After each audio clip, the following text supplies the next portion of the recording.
Hi everyone, today we are moving on from the French Revolution, and we're going to look at the Glorious Revolution, also known as, the English Revolution. I have the hiccups, but this is the only time I have to record, so I apologize for however this goes. So, we're actually going to go back in time. We do the French Revolution first because it really it really identifies what revolution can be and the whole lead up to it and the different types of outcomes you can have all within a revolution. So that's why we start with the French Revolution, and it's not, chronological. This is going to be terrible. Okay, ready?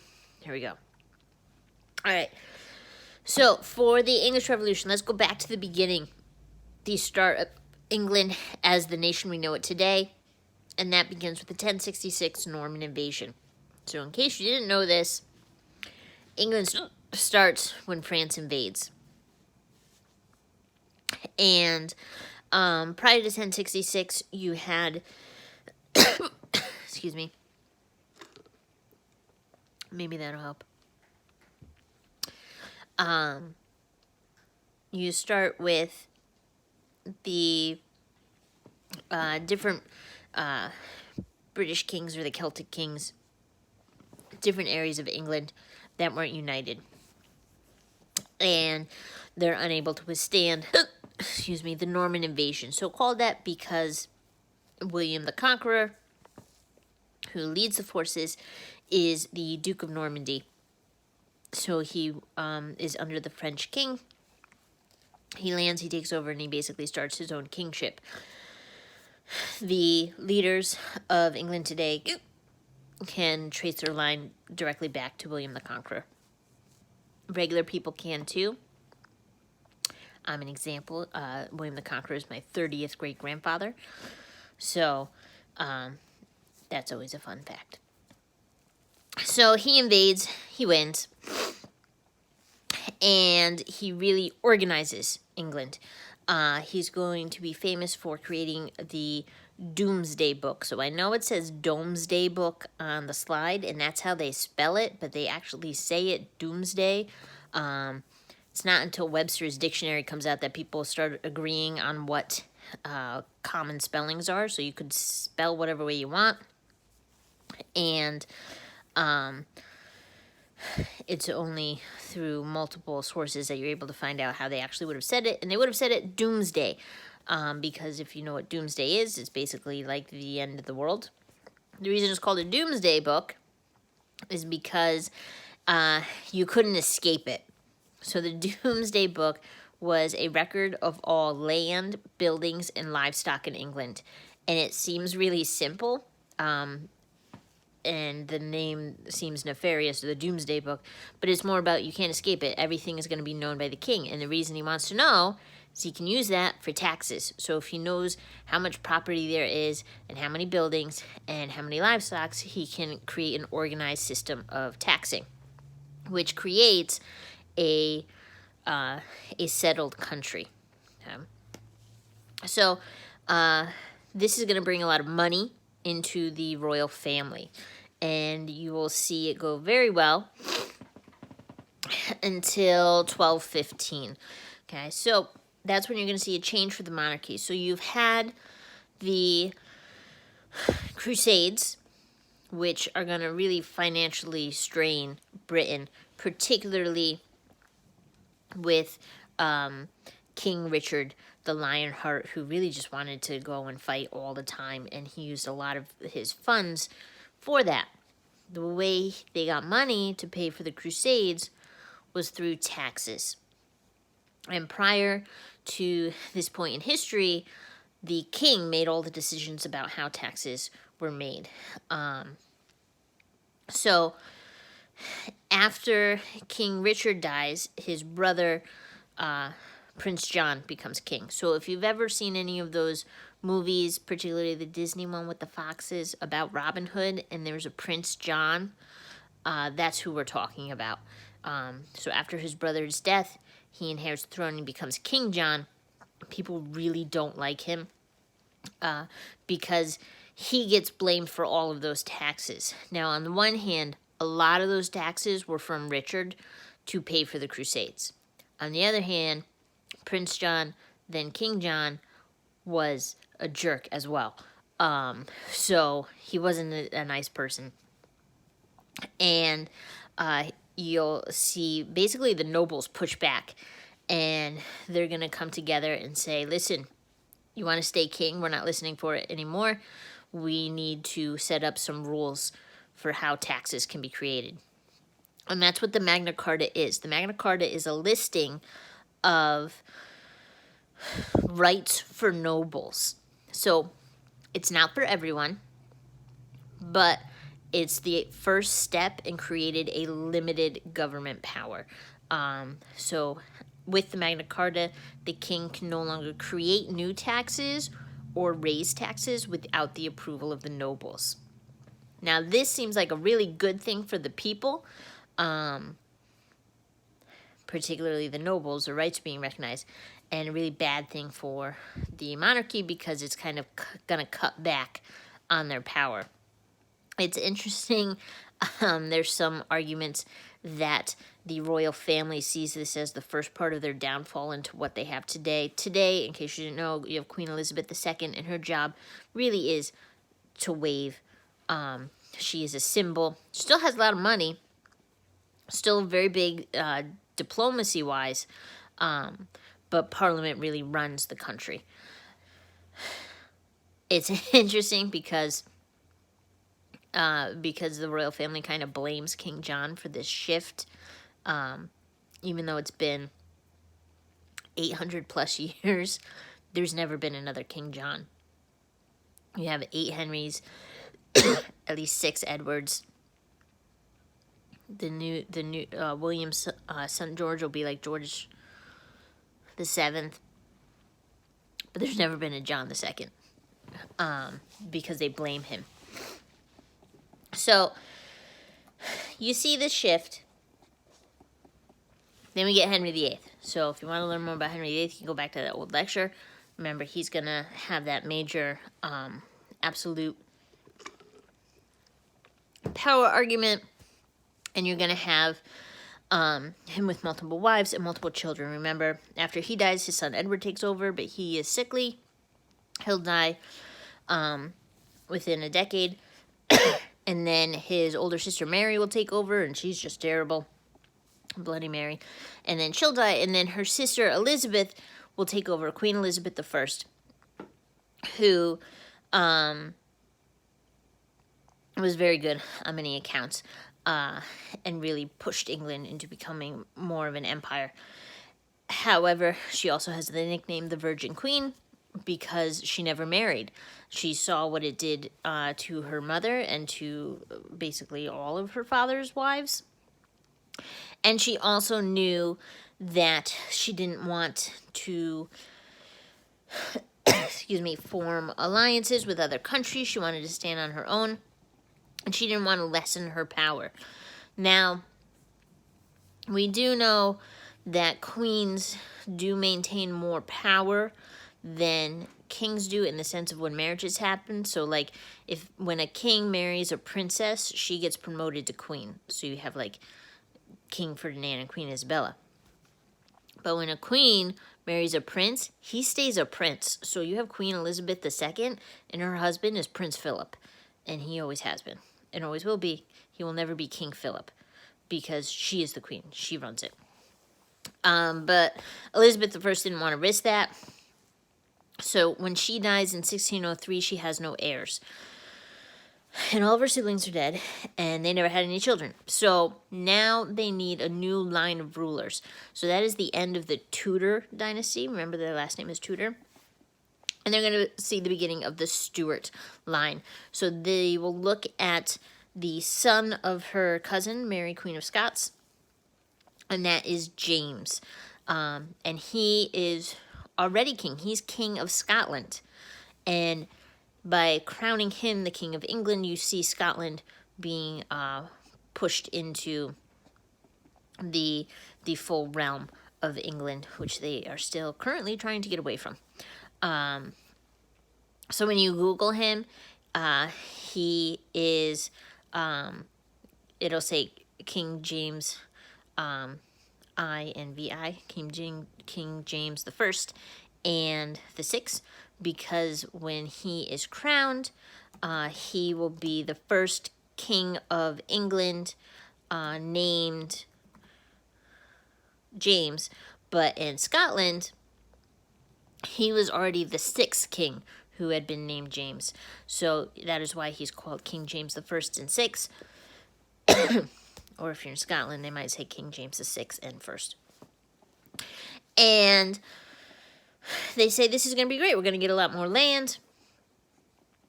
And you're not going to have arguments in the family on who should inherit.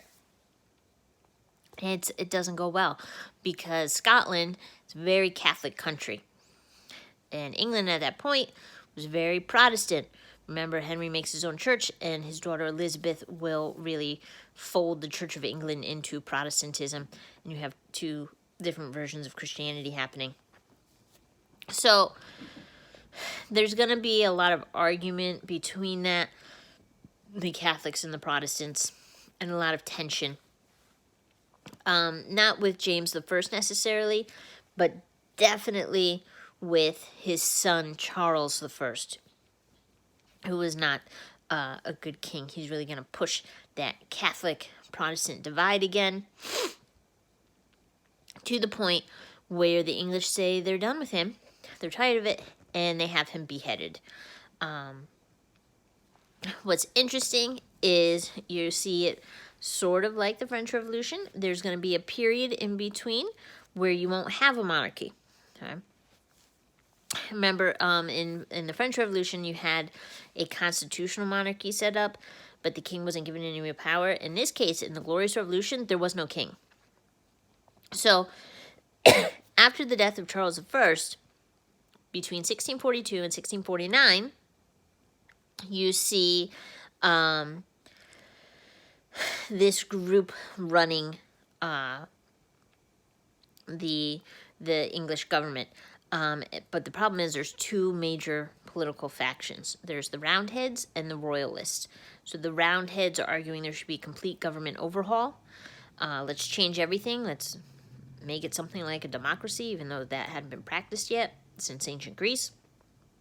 And then the Royalists, it's in the name, they supported the monarchy. Let's bring back the monarchy.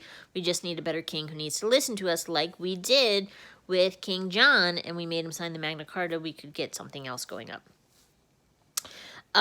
It looks like it's going to falter, except then in 1653, you see Oliver Cromwell taking over and instituting a military dictatorship. So in this case, all decisions are made by the leader of the army, which was Cromwell, and he's really going to bring England together and hold it together. He's a very interesting character depending on where you read about him. So if you read about him from the English perspective, he's a hero and people love him. He's the one that stood up to the monarchy and really tries to make England as strong as it can be.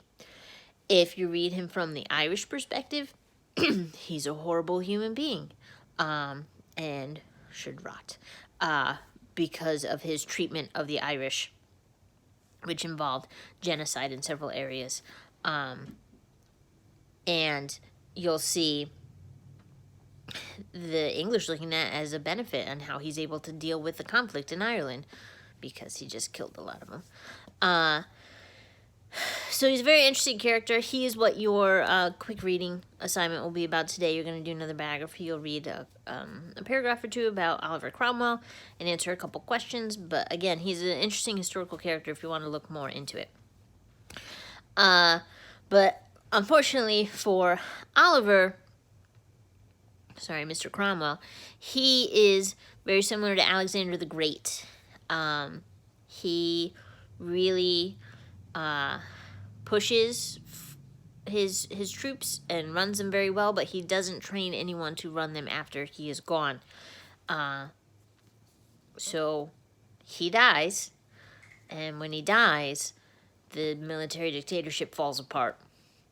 No one can maintain the military the way he did. No one can run the government the way he did. And they just don't know what to do.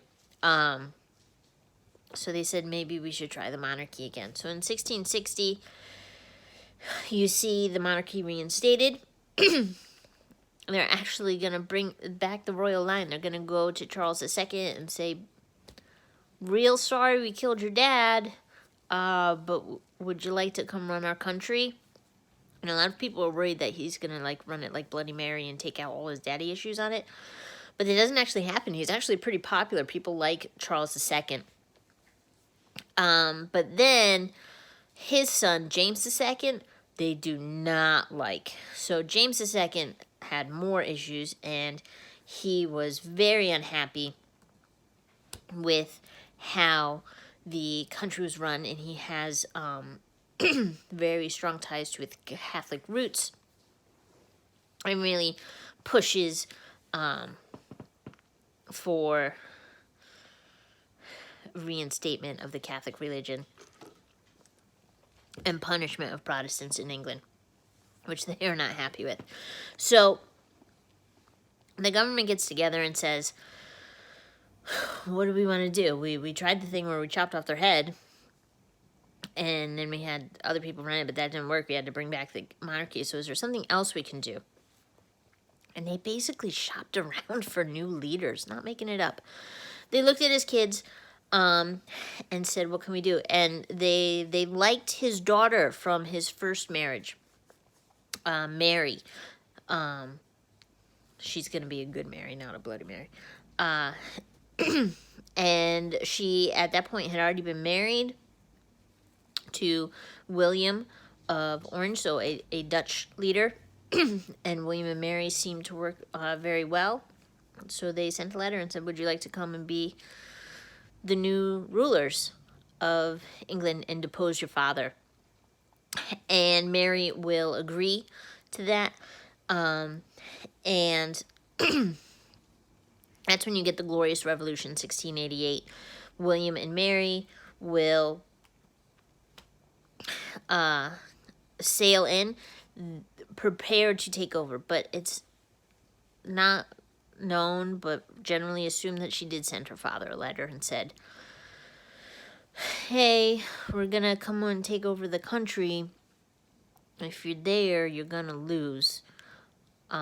So maybe not be home. And James II ran away. He took a whole bunch of money and he ran to France, and he just lived there for the rest of his life. And he was like, yeah, you can have it. I don't care. If anyone knows about Scottish history, his other son,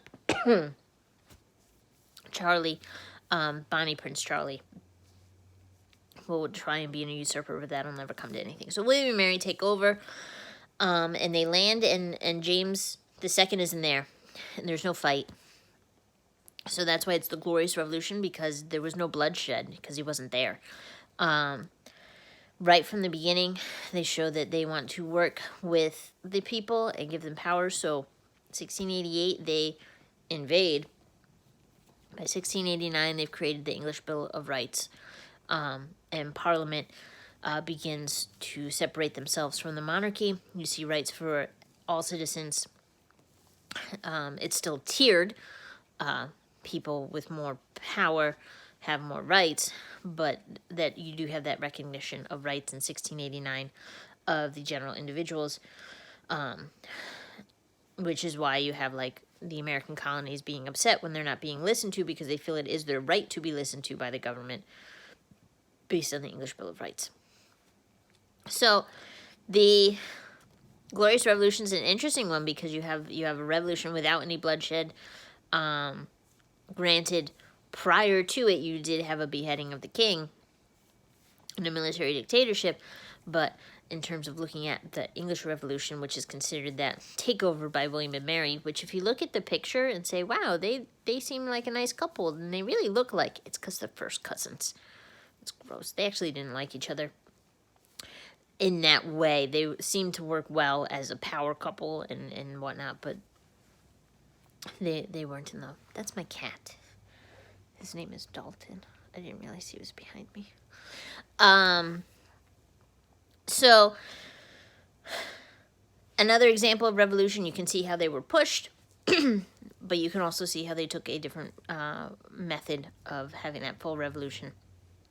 So again, your assignment is pretty simple. Do a quick reading about Oliver Cromwell. Feel free to look up other people, William and Mary, William the Conqueror. Fun times. And you can stop in at the live session if you want to know more about them. But that's it for today, and I hope you have a good weekend.